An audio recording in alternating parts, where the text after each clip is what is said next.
Hi everyone, welcome back to my channel. This week I'll be reviewing Married at First Sight Season 14, Episode 6. The couples are on their spending their final days of their honeymoon before they go back to Boston. We'll review our couples as usual and see how we go. So we'll start off with Katina and Lucha. Katina and Lucha, for me, are a bit of a strange couple in the sense that I'm still on the fence with them. I'm not sure whether they'll make it, and I'm not sure whether they're not going to make it because I can't seem to find anything that I can say stands out about them. I know Olujuwan did something romantic last week for Katina, the rose petals and all. But for me, there's something still a bit off about them. I don't know what it is. Something doesn't sit right.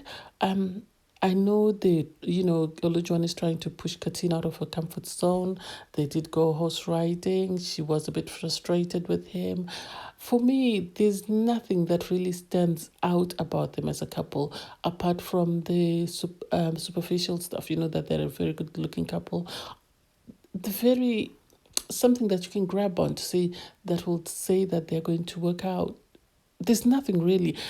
For me, I continue to say that for me, they are the Jose and Rachel from last season. There was nothing you could say was sort of something to sort of hold on to say this is going to be a successful couple, because they were still very a bit odd and still a bit vague, and there was something a bit off with them. And I think the same is going on for Katina and Olujuwan. I don't know what it is. I know they're trying. They seem to be liking each other. They seem to be attracted to one another. But something is still a bit off for me. I don't know what it is. So I really have nothing to say. And then we go to Mark and Lindsay. Mark and Lindsay, as I've said this from the start, that they are one of my favorite couples. And if Lindsay can settle down, they might be successful. And I really loved Lindsay this week because she was very supportive to Mark when he was having issues with his landlord. She managed to sort of control herself when they were at a group sit down dinner, because she knew how important it was to Mark. And I loved the fact that they had a conversation after last week's fallout. They did iron out their issues and they moved on from it. So for me, I think their communication is great. I think it's just a matter of sort of learning when to sort of quieten down and allow the other sort of voice to be heard, and then vice versa. But they seem like a very connected couple. Yes, they're not afraid to say they have, had sex, and they're happy with that. They aren't afraid to be open with one another. Lindsay comes across to me as a very loving and caring person, and I think this is what Mark is seeing in her. And I hope nothing stands in their way, because they have the potential of being a very successful couple. I love the fact that they're already talking about family and how many children they plan on having.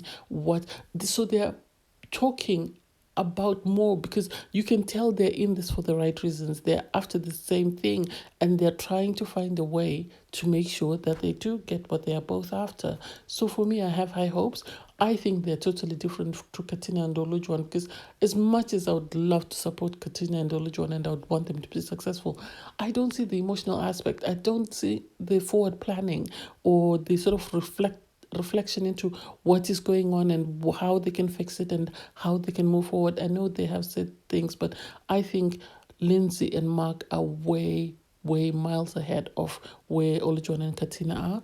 I might be wrong. Let me know. From there, we go to Noy and Steve. Noy and Steve are my favorite. I didn't expect them to be the front runners for me, but they are this season.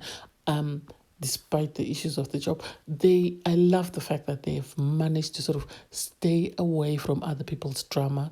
They've managed to it seemed they spent most of their honeymoon together and didn't have anything to do with anyone else, unless it was something that was sort of they had no other option but to sit down with the other members of the group, and they didn't involve themselves in anybody else's drama. Even when they sat down at the group dinner and people were asking, what was going on with Alicia and Chris, they never said anything. They minded their own business, kept quiet, kept, in their own little bubble. And when it was time to go, they reminded me of Jess and Austin, in how they minded their own business and kept to themselves. They knew why they came on Married at First Sight, and they were focused on it, worked on it, and left as a couple. And for me, I love how romantic and how caring Steve is coming across. He is someone who likes to explore, who likes to do a lot of things, but because he knows his wife doesn't like to do those sort of things, he's being patient with her, he's accommodating her, he's doing things that make her comfortable and, don't sort of cause any friction. So I hope when they get back to Boston, they continue on that path, because I can see them, out of all the couples, I can see them having a successful marriage, because Steve has already said he's seen people who've met through arranged marriages and has seen them be successful. Noi has said she's a hopeless romantic. She's looking to get married. And so because of that, I think, and the fact that whatever conversations they're having, whatever issues they're having, they're keeping it under covers. Like most successful couples, we've had Brianna and Vincent, we have Keith and Christina. We had a lot of couples who, no matter what issues, even I've forgotten the name of Ashley and her husband, Anthony. They had issues after Married at First Sight and didn't say anything until a couple of years later. So you find some people, they meet on Married at First Sight, they are attracted to their partner, they see a future of their partner and decide, instead of tearing each other down, they're going to resolve their issues off camera and keep working at it until they're successful. So I wish them all the best. I really see them working as a successful couple. My other favorite couple that is breaking my heart is Michael and Justina. I don't know what is going wrong with them. I really don't know what is going wrong with them, because I think Justina is so dead set. I think this is what her stepdad was trying to say, that she's someone who's very strong-willed, someone who's very set in her ways, that finds it difficult to compromise, because the issues that she's having with Michael, for me, are nothing compared to what we've seen previous couples go through. And I wish she could just open up with him, have a conversation off camera, and see how they can find a way forward. I think there was more going on last night than was shown, because we barely saw them. We only saw them once at the lake, and that was it. And then the next time we saw her sit down with Alicia and Katina, and then after that we saw her at the dinner. And I think whatever issues they're having, they're trying to keep them quiet, they're trying to work on them, but they're struggling. So I really hope, if nothing else, Pastor Carl is able to sit down with them like he did with Jeff and Shanice right at the start of their marriage, had a conversation and was able to get them over the hump. So I hope one of the experts, if not Pastor Carl, then I hope Dr. Pepper is able to sit down with them and sort of find a way forward for them. Otherwise, we'll see what happens. I really hope Justina lets go of this. Oh, I don't like the way he talks to him. Tell him you don't like the way he talks to him. Tell him how you want to be talked to, because this is someone you've just met a couple of days, and you expect him to understand how you expect to be treated. I don't know. We'll see how we go. And then, oh God, the last couple, Chris and Alicia.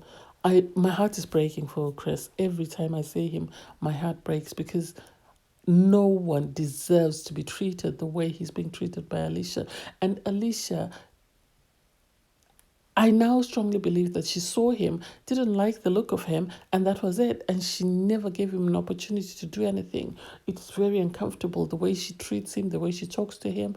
I saw somewhere where they were saying, oh, the producers are just recording.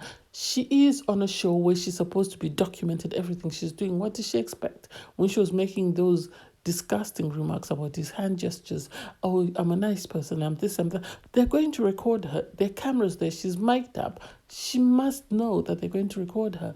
And I hate how, I think personally, she doesn't want to be married to this man, but she can't tell him because she doesn't want to pay the penalty. And so every time I like the fact that Chris has finally said to her, sort of put her in a corner and said to her, tell me, do you want to get married or do you not want to get married to me? Let me know and we'll move forward. I'm not having this issue of us saying, okay, let's split time at the apartment that we're given because you want to be close to the other couples. And I think, because he asked and she said, well, I'm not prepared for this conversation. I think she doesn't have the money to pay.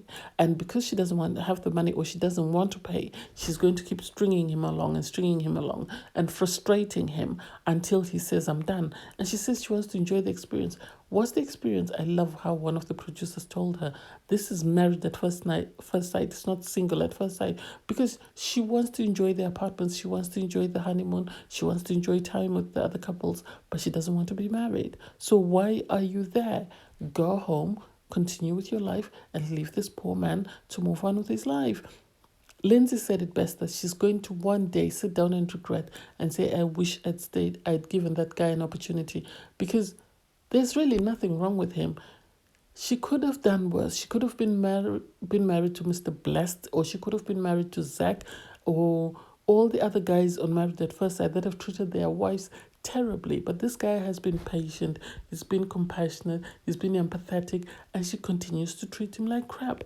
I can't wait until the experts sit down with them, because there's a highlight, and I think Pastor Carl is going to sit down with them next week. So we'll see how that goes.